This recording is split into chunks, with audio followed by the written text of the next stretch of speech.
After more than 3 years of waiting, 2 Santa Clarita families will get some closure tomorrow. This week, the Cougars will return home to face off against Grossmont at 7 p.m. at Cougar Stadium. But as COC students may have noticed in the Honor Grove earlier this week, develop people who build better tomorrows. This is Kelly Price reporting from Vista Valencia for COC News.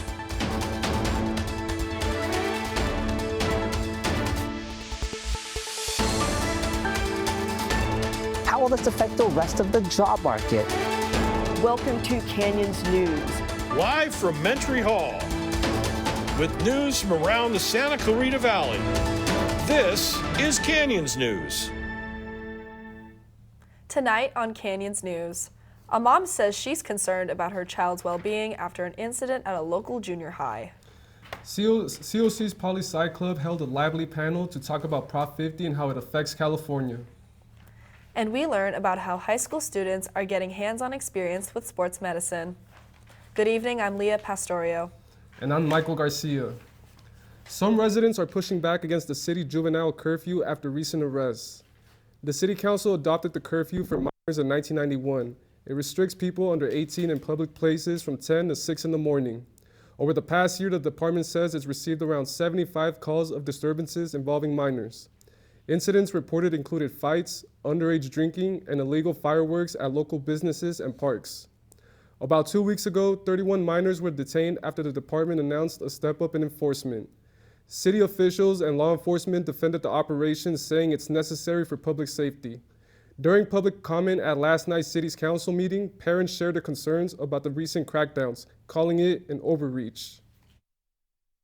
Like many parents, I share concern about underage drinking, illegal fireworks, and fights, but detaining teens getting food after a long game is not law enforcement. It's a mistake. Parents at one Santa Clarita Junior High School are raising concerns about campus safety after reports of a possible weapon surfaced online.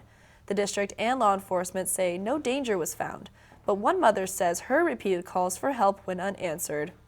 Canyons News reporter Jessica Makashima joins us live to bring us more details. Jessica? Thanks, Leah. A local mother's post on the Nextdoor Neighbor app sparked concern over her son's safety at Sierra Vista. She says she called 911 when the school didn't act, but deputies say they found no threat. For Cynthia Hernandez, every school morning now comes with fear. She says her son, a quiet 8th grader with special needs at Sierra Vista Junior High School, was approached and threatened by classmates who she says tried to attack him after school. I got a call from one of the kids that, was with my son, saying that they're trying to jump him.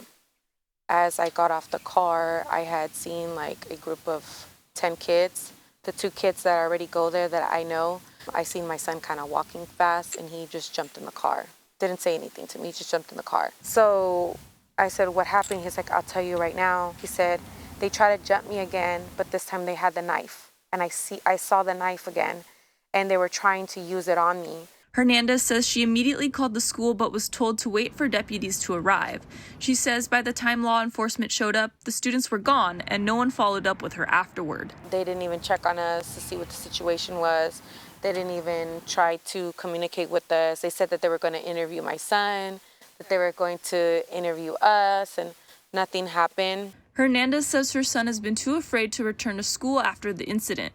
After she posted her story online, she says dozens of other parents reached out to her saying they've had similar experiences.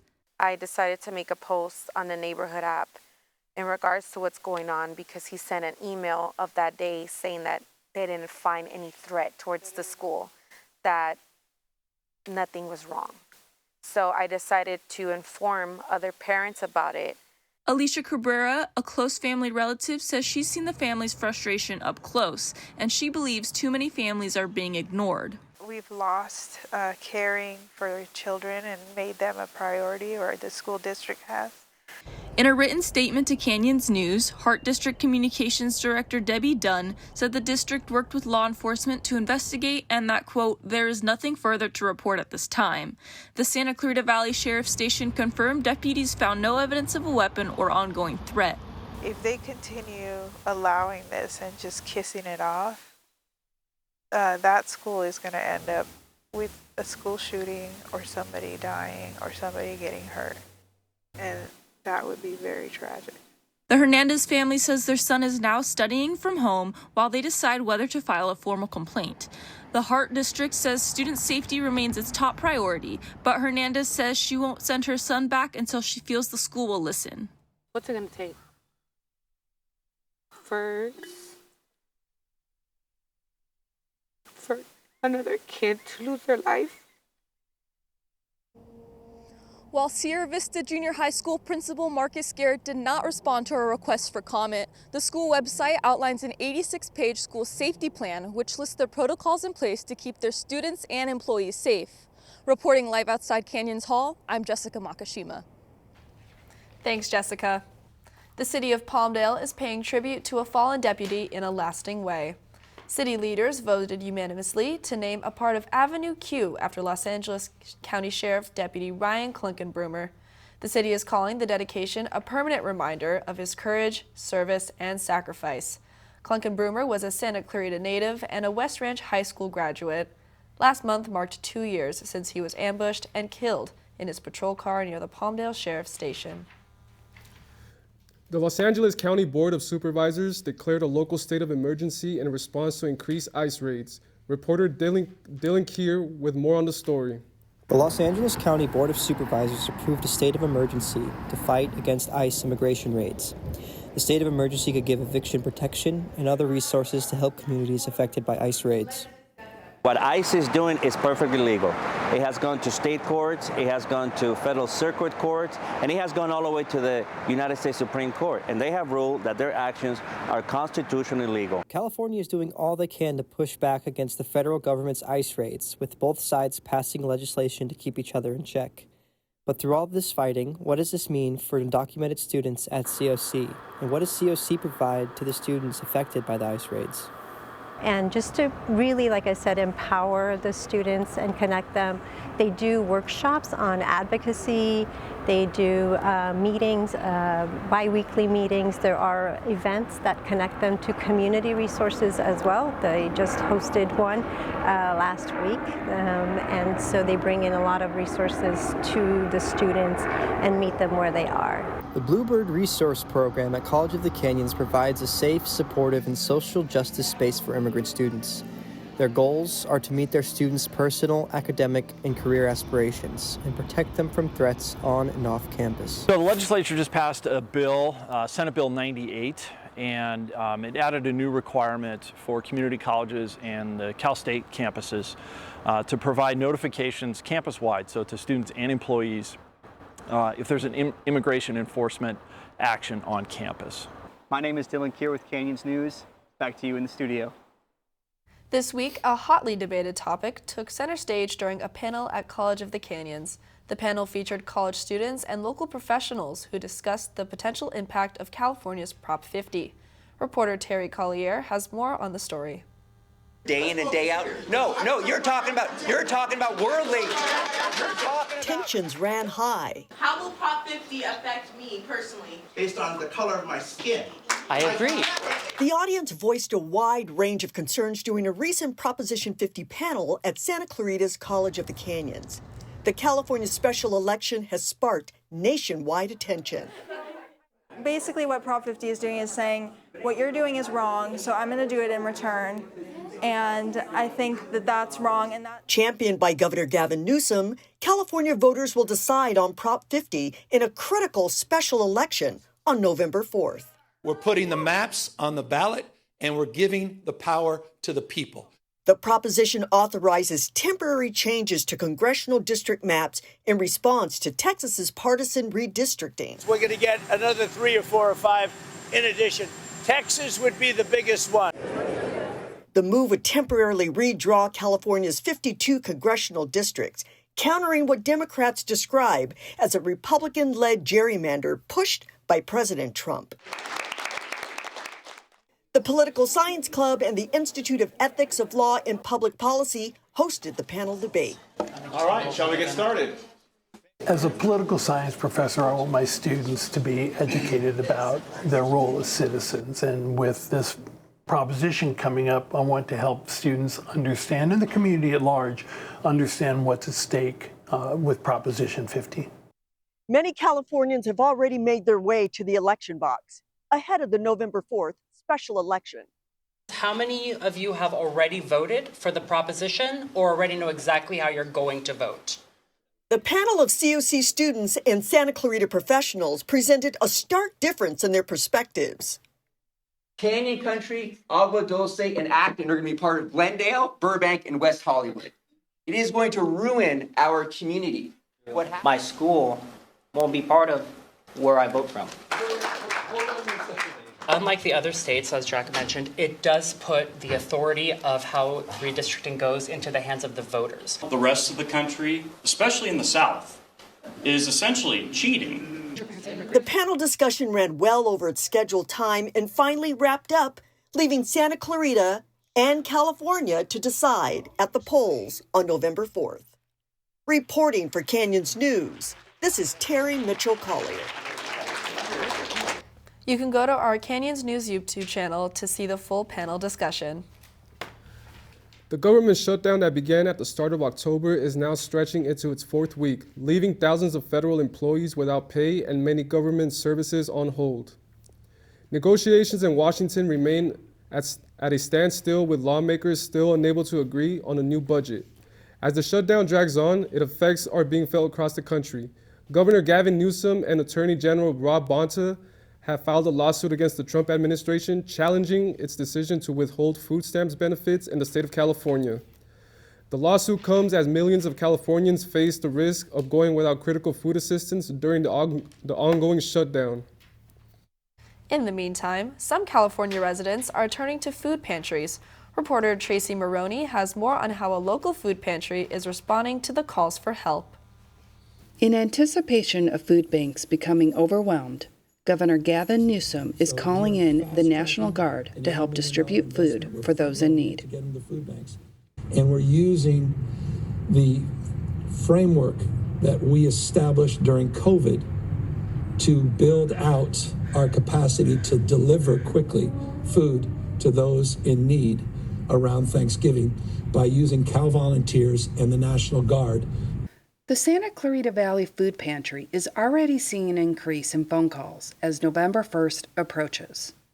I actually was just on a phone with someone right now trying to get information for their son to get it because of what's going on right now. So definitely got a lot of phone calls, so we anticipate that we're going to get more clients in for sure. So what should you do if you're affected? Just as long as they live within the Santa Clarita Valley, they're more than welcome to stop by and receive some food. So that would be anywhere from Acton all the way to Castaic. That big general pool that we have, just as long as they reside there. We do request proof of address, so it would be any physical paper bill that has their name and the address they say they're currently staying at, as well as an ID. But even if you don't need assistance, there are ways you can help. It's everyone in the Santa Clarita Valley and beyond that helps us stay open. So if you're looking to give, food donations and monetary donations are great. For more information, visit scvfoodpantry.org. For Canyons News, I'm Tracy Maroney. Rideshare drivers now have the right to unionize in California, potentially increasing wages for workers, but also prices for riders. Here's Joey Gomez with more details. On October 3rd of this year, California Governor Gavin Newsom signed a bill that would allow Uber and Lyft drivers the right to unionize. Newsom said it will give drivers dignity and a say about their future. The new bill now means over 800,000 drivers for these ride-sharing companies can now join a union if they feel they are being underpaid or need better benefits, which some drivers in Santa Clarita feel is the case. We're cut short quite a bit. Like, I took an Uber ride from Woodland Hills to LAX, and I just asked the Uber driver, how much did, because I paid $85 for the trip, and I asked him how much he made, and he was making $20 out of $85, like, geez. The deal was discussed back in August, and according to Cal Matters, was backed by the companies Uber and Lyft, as well as SEIU. or the Service Employees International Union, an organization that represents over 2 million people in the United States. The wear and tear on your car and what you go through using your own personal vehicle for Uber it really doesn't make sense with the wages that we make. Like, it doesn't. But in the rider's case, wages for workers increasing means prices for consumers would also increase. Uber spokesperson Zahid Arab said the bill would mean an increase in costs because of factors such as compliance burdens and negotiations. But would an increase in prices lead to less users? Everyone needs to fund their own standard of living. I would obviously support them as someone who also would like to see more money coming to my bank account. But would I use them more if the prices kept going up? I don't know. They're expensive as is. It would be a tough decision. For Canyons News, I'm Joey Gomez. Coming up next on Canyons News, an organization celebrates the graduation of 3 four-legged first responders. And the record label spins us a beat on what it's like in the music industry. Stay tuned. College of the Canyons creates possibilities. It's a gateway to opportunities. A place where students learn they can believe in themselves. Behind every possibility at College of the Canyons are the people. Together we focus on achieving success, one student at a time. That focus is a reflection of what we value. It defines who we are. We are. We are. We are College of the Canyons.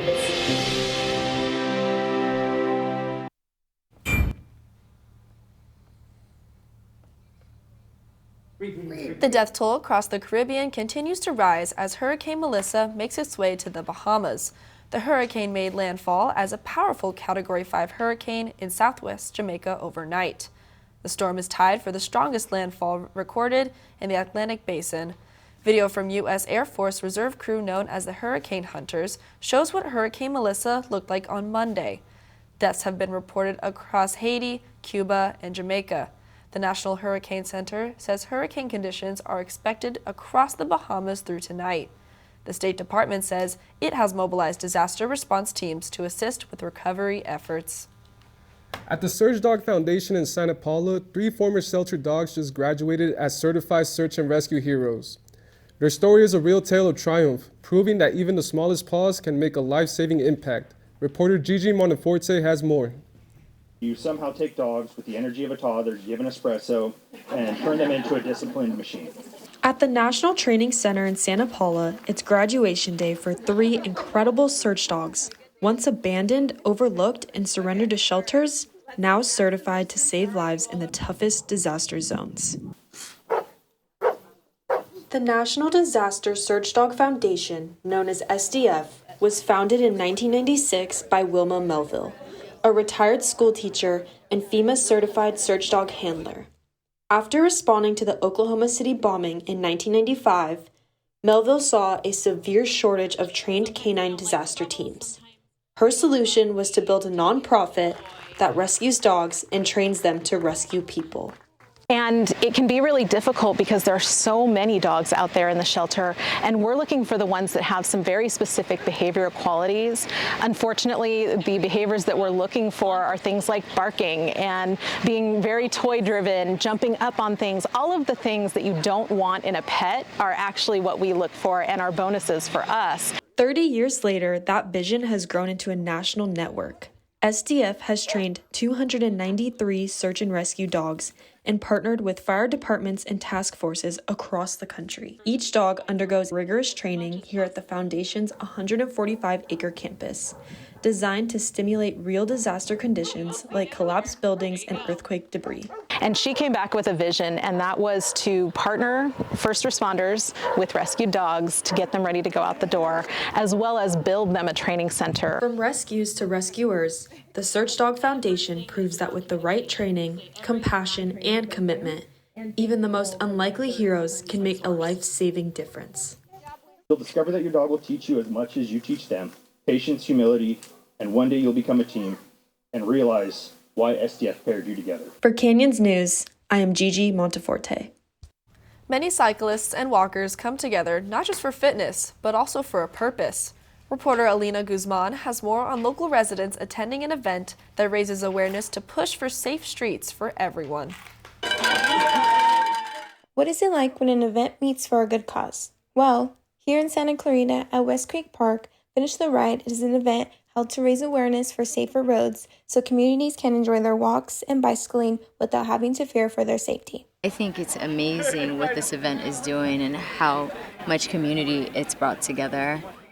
For 8 years, the organization Streets Are For Everyone has brought the community together to recognize the importance of this issue and bring light to people's experiences. It's amazing. I'm very happy that my family is here, my friends, my team, brothers.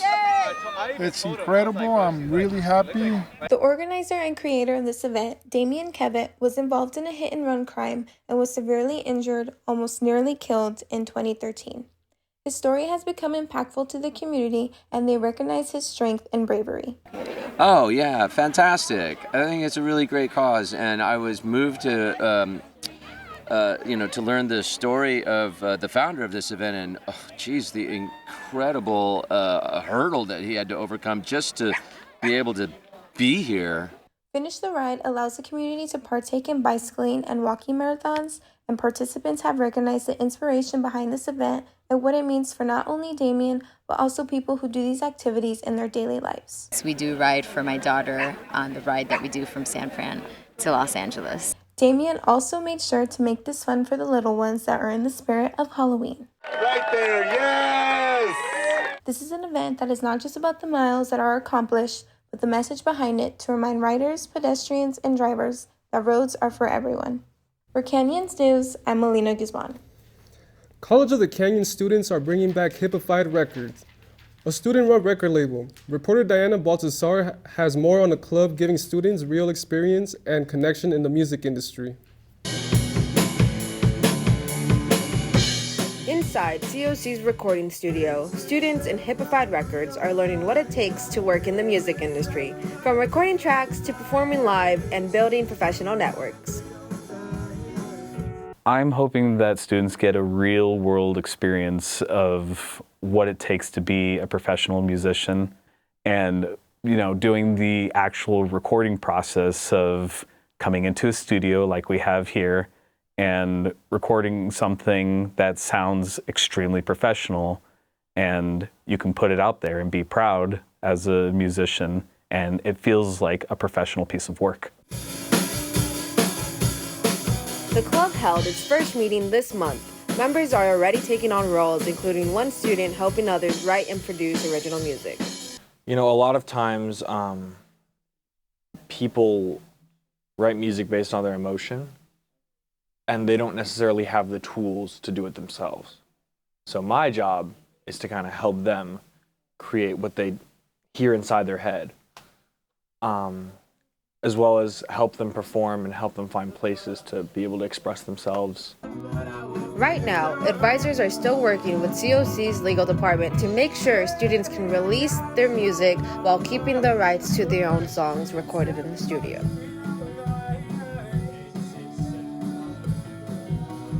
One of the projects we need to work on is just getting copyright issues decided on how, in terms of the administration, how can students use the material that they record here. So right now we're trying to sort out some of the legal issues. As plans move forward, the club hopes to release a record by the end of the spring semester, giving students a platform to share their music, connect with others, and gain real industry experience. It's very important for all creatives and all artists, either through music, through art, through photography, videography, everything, to collaborate and grow. And so there's more opportunities professionally and academically to put everything that you learn in classes into practice in the professional world. For now, Hippified Records is focused on creating, collaborating, performing, and growing, all while bringing the club back to life. For Canyons News, I'm Diana Baltazar. College of the Canyons celebrated Filipino American History Month with a cultural dance workshop and a panel discussion highlighting Filipino history in Southern California. I personally took a look inside the event that brought students and culture together. Do we have any other brave volunteers that want to try? AJ? The Intercultural Center at College of the Canyons turned into a cultural classroom, where students learned the steps of traditional Filipino dance and celebrated Filipino American History Month. I wanted to come out today to make sure that people feel like they are able to come out to the tables, because I think I'm a very extroverted person, so they can read the things, talk to each other. My favorite part was seeing the connections be built because of this event. People find friends or find old family friends and reconnect, oh, you go to campus here now. I think seeing people reestablish friendships through their culture, and that was probably the best. After the dance workshop, the Intercultural Center hosted a book discussion inspired by Filipinos in the San Fernando Valley, encouraging conversations about history, identity, and representation. Congratulations! It's really great that we get a chance to do this, because there's so much to talk about, and the culture is just so amazing. It's almost like a melting pot. The dance, the songs, all of those are so creative, and I'm so proud of that, really, yeah. For many students, the event was more than a celebration. It was a way to learn, share, and honor Filipino American contributions to Southern California. We appreciate COC. Thank you for Canyons News. For organizing this event. Again, God bless all and mabuhay. I'm Leah Pas. Would you rather watch a horror film this Halloween or make one? Canyons News reporter Robin Abshire shows us how a COC professor can help you take a stab at making a horror.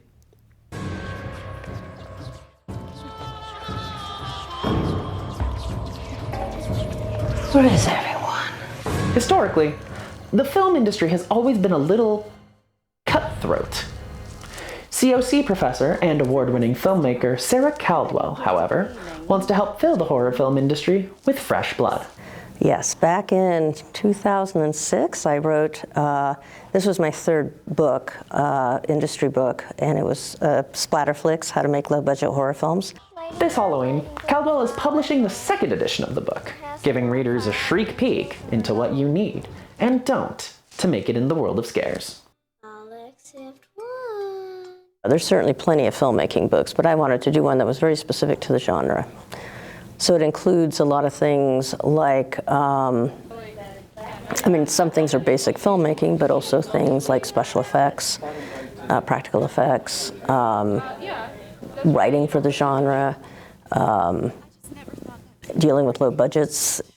Had me dizzy scared, baby. She's not just sticking with horror, though. Caldwell also teaches the medium of stop-motion films here at COC, where her experience can help students like Bees Mariscal flourish. But I do think it's really exciting that she's both made things and then getting to share all that with the rest of us. So it's her herding a new young group into the form of art that she loves and that we're all excited about too. The back would work better. It's that experience and dedication that draws many students in, whether they're fresh into the major or just want to learn from a published filmmaker.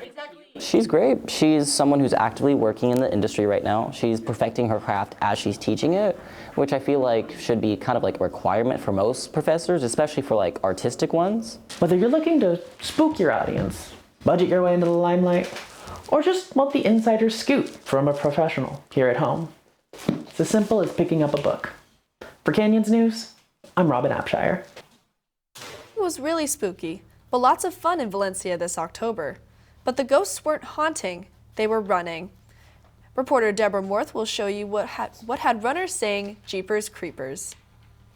Runners donned Halloween costumes at the 4th annual Jeepers Creepers Run on October 19th at the Valencia Heritage Park. Event organizers offered 10K, 5K, and a half marathon race.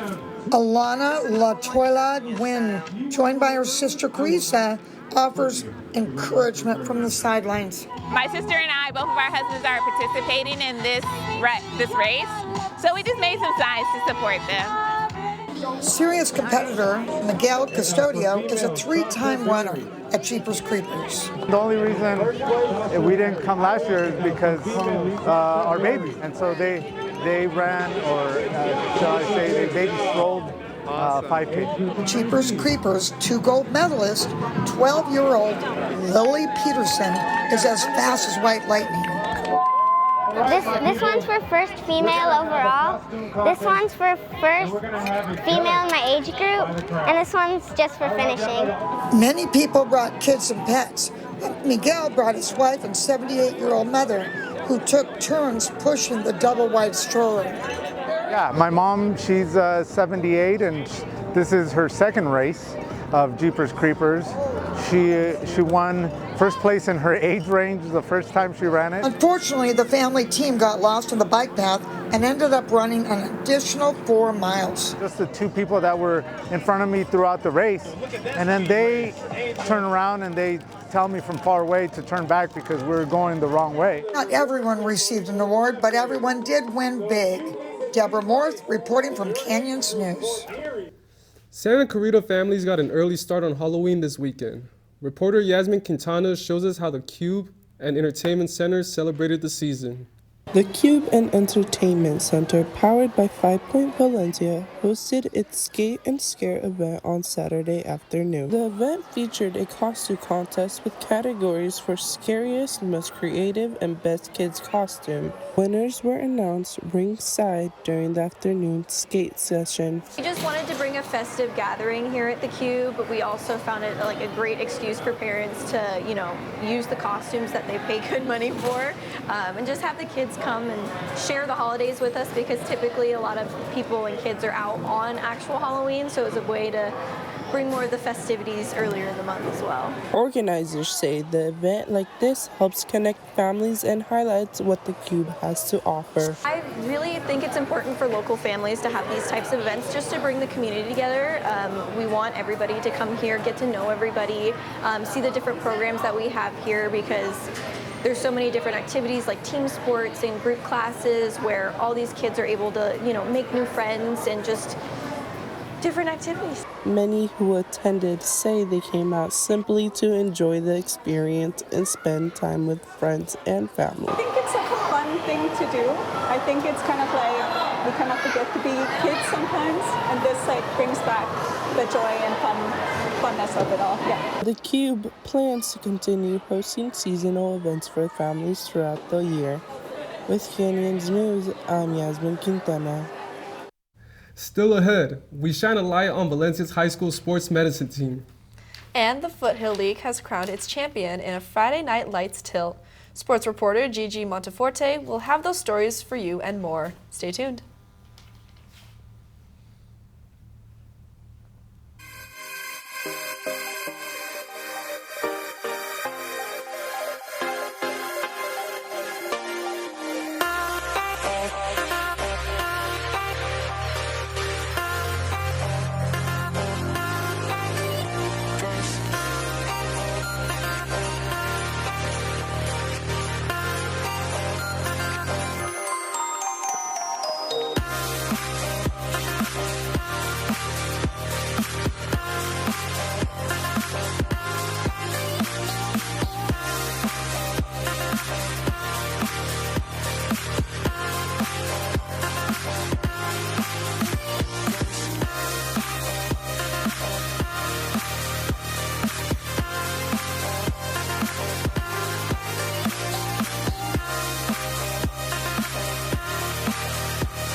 Hello and welcome to Canyon Sports, with all your Santa Clarita Valley sports stories and highlights. I'm Gigi Monteforte. It was a battle under the lights at Cougar Stadium as College of the Canyons hosted the Orange Coast Pirates. Reporter Michael Garcia has the highlights of the high-energy football matchup. The Cougars took the field fired up, ready to defend home turf. Early in the first quarter, quarterback Giselle Riley went deep to Jamar Adams, but the pass was broken up by Pirate defensive back Josiah Meggs, shutting down what looked like a sure touchdown. Riley quickly bounced back, connecting with wideout Jared Mims for a 10-yard strike into the end zone to put COC on the board. Cougars take the early 7-0 lead. The Pirates answered right back. Kenyu Vasquez fired a 5-yard touchdown to tight end Joseph Flanagan, tying the game at a 7-piece in the second quarter. Riley kept his rhythm, finding Jamar Adams on a 40-yard bomb for his second touchdown of the night. COC back in control.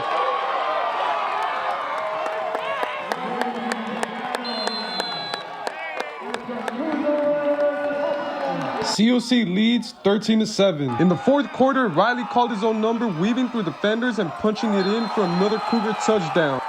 COC extends the lead 20-7, but Orange Coast wouldn't go quietly. Vasquez launched a 20-yard dart to Zane Prater to keep the Pirates alive, closing the gap 20-13. The Pirates struck again, Vasquez finding Grady Chancellor in the corner of the end zone. They went for two and converted, bringing the score to 20-19. But time ran out, and COC escaped with a narrow victory. Head coach Ted Ayasenda reflected after the game. We gave them an opportunity. We left the door open for them, and of course, they're going to seize it. And they did. They rode down the field and they scored. They went for two. They probably should have won that game. Cougars celebrated the hard-fought win as they huddled up to close out the night, improving the record with a gritty 20-19 finish over Orange Coast. For Canyons News, I'm Michael Garcia. Last Friday night, it was a battle for the top seed in the Foothill League. The number 2 Valencia Vikings played host to the number 1 Hart Hawks. This matchup would determine the Foothill League champion this season. About halfway through the first quarter, Vikings QB Brady Bretthauer gives a short pass to star wide receiver Elias Holloway, and he runs it straight to the house to start the scoring. Then, 4 minutes later, Bretthauer drops back and throws to Brian Bonner, who runs for 76 yards and gets another score. 2 quick strikes have the Vikings up 14-0. Then, in the second quarter, Brian Bonner rumbles into the end zone for another touchdown. The Vikings keep their foot on the gas and go into the half up 31-0. Hart was looking to claw something through, and Hawks QB Jacob Paisano throws for 21 yards to Joshua Wagner and ends the shutout bid. But that is all Hart can get on the board. Your Foothill final is 38-7 Valencia. The Vikings sound the victory bell as they stand alone as Foothill League champions with their triumph over the Hawks. They're a terrific group. I think they're super talented guys, but they're also special kids. They have a bond with each other that's incredible and special, and I'm just proud of every single one of them. I love every single one. At Valencia High School, some students are gaining hands-on experience that goes far beyond the classroom. Their sports medicine program gives them a real look at what it takes to care for athletes and prepare for their future. Reporter Valerie Diaz joins us live with more on how it all works. Thanks, Gigi. These students aren't just studying anatomy or first aid. They're putting those lessons into action during real practices and games. I spoke with students and staff about how the program is helping them build confidence, skills, and a sense of teamwork. Behind all of the excitement at Valencia's game nights, there's another group of students working hard behind the scenes, the members of the school's sports medicine program. The program is a part of Valencia's Medical Science Academy, or MSA, a 4-year pathway that combines medical education with real hands-on experience for high school students. So I'm here as an aide for our athletes. So if they have an injury or even just a little cut, I can take care of them. There's a ton of students that help me a ton. They're really good at just keeping order, because having helping hands helps to keep this, it's very chaotic in athletics, it helps to keep it contained.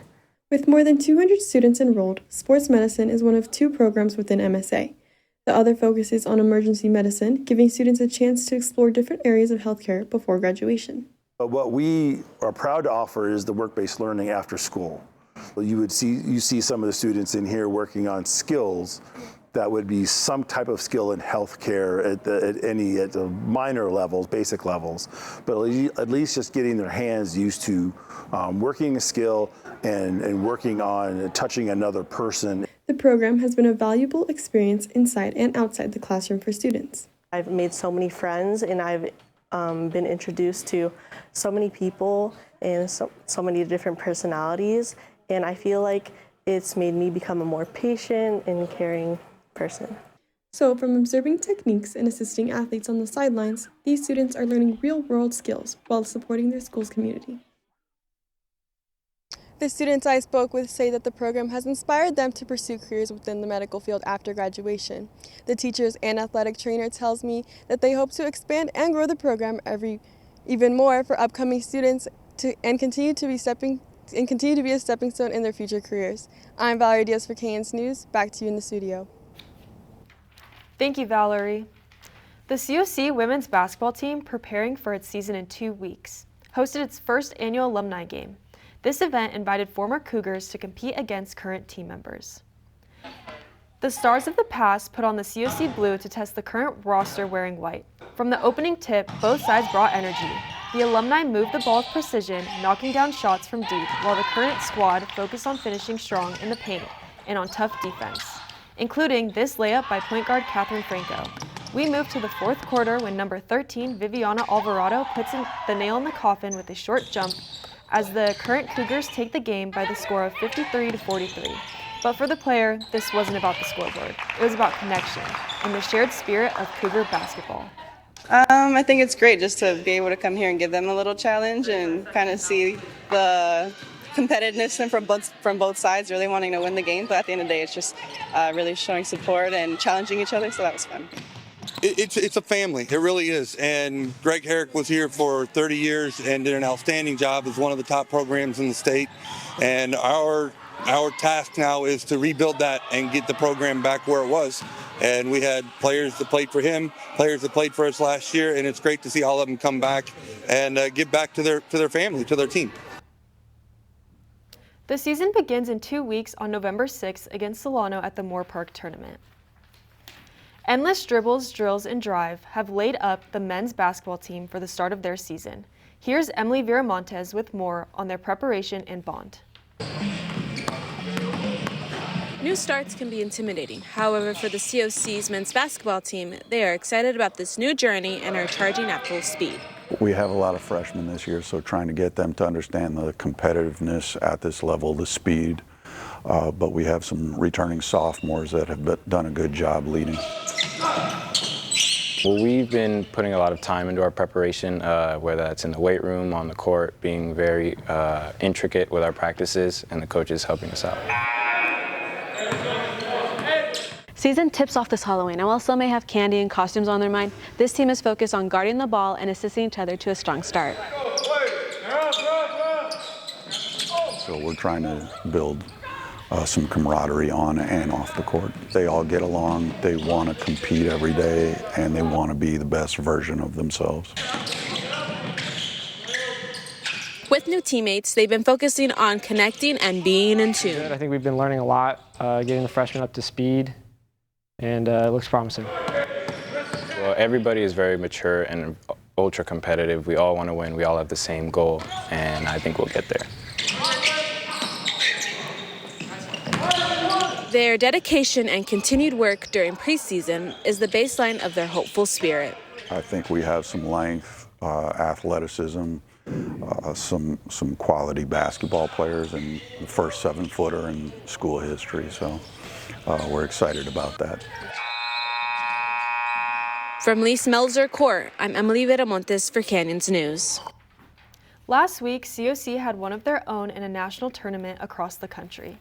Canyons player Emma Choder went to Georgia to play in the ITA National Tournament. This was the first time one of our players was recognized there. After 3 tough days of matches, Emma placed 5th, winning 2 out of her 3 matches. Did you know that Dodger Tyler Glasnow is a Santa Clarita native? The star pitcher is actually a Hart High School graduate who learned under Jim Wagner, the owner of Throwzone Academy in Canyon Country. Wagner was also Glasnow's pitching coach.